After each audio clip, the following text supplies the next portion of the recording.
तो हेलो दोस्तों, बढ़ते हैं हम लोग छठवें पार्ट के ऊपर। ये छठवां पार्ट है। ऑलमोस्ट हमारे 50 क्वेश्चन कंप्लीट हो चुके हैं। थोड़ा सा क्वेश्चन का लेवल उठाया है हम लोगों ने, और अब कुछ क्वेश्चन ऐसे भी आएंगे जिनको नो एरर कहा जाएगा या नो एरर होंगे वो। तो उसके लिए नो एरर के लिए हमारा कॉन्सेप्ट क्लियर होना चाहिए, तभी हम लोग नो एरर कह पाएंगे। ऐसा नहीं कि किसी भी क्वेश्चन में हम लोग नो एरर लगा दें। हमें देखना पड़ेगा कि जो चीज़ हम लोग आती है उसको वेरीफाई हो रही है कि नहीं हुई रूल में।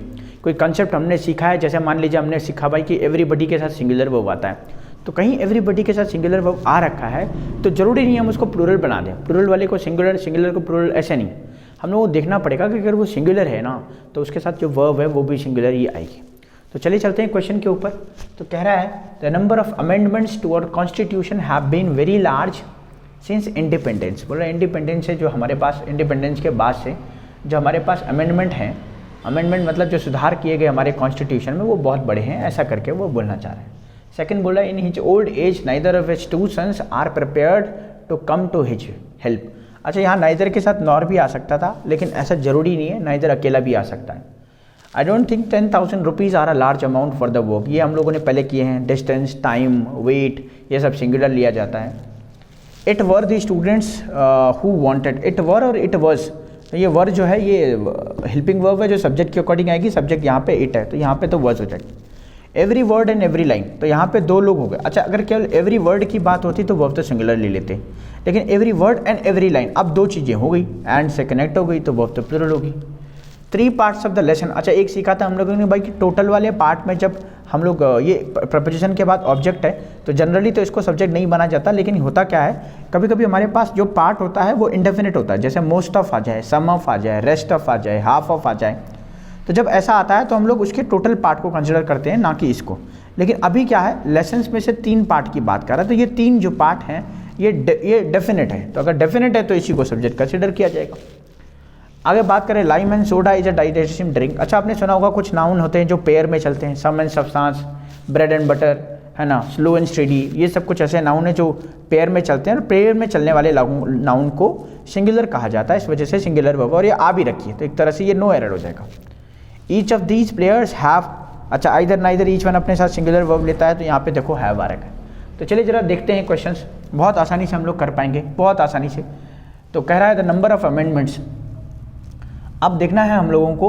अच्छा, मैंने एक बताया था अ नंबर ऑफ और the number of, a variety of और द वैरायटी ऑफ। तो मैंने कहा था भाई इसमें सिर्फ ए और द का चेंज हो रहा है, तो ये द जो होगा ये डेफिनेट होता है। अगर ये डेफिनेट होगा तो जहाँ पे भी हम लोग द नंबर ऑफ मानेंगे उसके साथ सिंगुलर वर्ब लगाएंगे। ऑफ के बाद तो प्लूरल नाउन आना ही है हर केस में, हर केस में। चाहे वो अ नंबर होता तब भी प्लूरल आता, द नंबर होगा तब भी प्लूरल आएगा, अ वैरायटी हो, द वैरायटी हो, तब भी प्लूरल आएगा। लेकिन वर्ब का क्या केस है कि अगर ये द रहा ना तो इसके साथ सिंगुलर वर्ब आएगी। अगर सिंगुलर वर्ब आएगी तो और कॉन्स्टिट्यूशन हैव की जगह पे हैज़ बीन हो जाएगा। तो कैसे सेंटेंस बनेगा, the number of amendments to our constitution has been very large. Second वाले पे चलेंगे, इन एज ओल्ड एज। अब ये इन एज ओल्ड एज ने जानबूझ करके दिया हुआ है। इन एज ओल्ड एज मतलब वो पुरानी एज की बात कर रहा है अपनी। तो ये ना सब्जेक्ट है ना वर्ब है, ये फ्रेज है एक ऐसे जो सेंटेंस के साथ जुड़ करके अपना एक मीनिंग कंप्लीट करता है। Neither of his two sons. अब हम लोगों ने पढ़ा भाई नाइदर सिंगुलर होता है एक, और नाइदर 2 के लिए आता है 2। तो दो चीज़ें हमने पढ़ी हैं, दोनों सेटिस्फाई हैं। एक तो 2 के लिए आता है आ रखा है, और दूसरा चीज़ हम लोगों ने सिंगुलर कंसिडर करना है तो ये आर की जगह पे इज करना पड़ेगा। अगर मान लीजिए इज है तो भाई हम लोग चेंज नहीं करेंगे। एक और चीज़ ध्यान रखना, अभी तो हम लोग हैव, आर, इज ये सब कर रहे हैं, लेकिन हमें ये भी देखना है कि भाई is there any main verb present in the sentence, and if there is main verb present in a sentence then we have to also check out the helping verb present or not. If helping verb is not present then we consider the main verb or we change the main verb according to the subject. लेकिन अगर हमारे पास helping verb है so we will not change the main verb. अब हम लोग main verb को change नहीं करेंगे, जैसे इस वाले सेकंड वाले में we have prepared here, so whenever we see any word coming with ed so we consider that word as a main verb. अगर हम मेन वर्ब कंसिडर करेंगे तो भाई इसको नहीं चेंज किया, इसको ऐसे रहने दिया, क्यों, we have the helping verb here. Third वाला क्या कहते हैं, I don't think then 10,000 rupees are a large amount. अब आई के लिए तो वर्ब ये आ गई भाई, आई के लिए जो वर्ब है ये डोंट आ गई, और ये तो ठीक है, आई प्लूरल होता है इसलिए प्लूरल वर्ब ठीक है। अब आगे क्या है, आई डोंट थिंक 10,000 रुपीज़। अब ये एक और सब्जेक्ट आ गया 10,000 रुपीज़। अब 10,000 रुपीज़ है तो प्लूरल, आना तो चाहिए आर, लेकिन एक वर्ड हम लोगों ने पढ़ा है, एक रूल हमने वो पढ़ा है कि डिस्टेंस हो जाए, सर्टेन डिस्टेंस हो जाए, सर्टेन अमाउंट हो जाए, है ना, सर्टेन वेट हो जाए। जैसे 90 आवर्स इज, है ना, जैसे मैं बोलूँ 50 kilometres is a long distance to cover, तो ये हम लोगों को सिंगुलर कंसिडर करने हैं। अगर सिंगुलर कंसिडर करना है तो यहाँ पे आर की जगह पे इज़ हो जाएगा, यहाँ पे हैव पे हैज़ आना है, यहाँ पे आर पे इज़। आगे चलें, इट वर दी स्टूडेंट्स, अच्छा इट वर नहीं होगा, इट वॉज होगा। अच्छा एक केस में वर हो सकता है, जब हम लोग ऐसी बात करें एक इमेजिनेशन की, जैसे हम लोगों ने 5वें पार्ट का जो लास्ट सेंटेंस था उसमें हमने देखा if Mahatma Gandhi was alive, नहीं महात्मा गांधी वर अलाइव, होना तो चाहिए था वॉज, क्योंकि Mahatma Gandhi is a one person.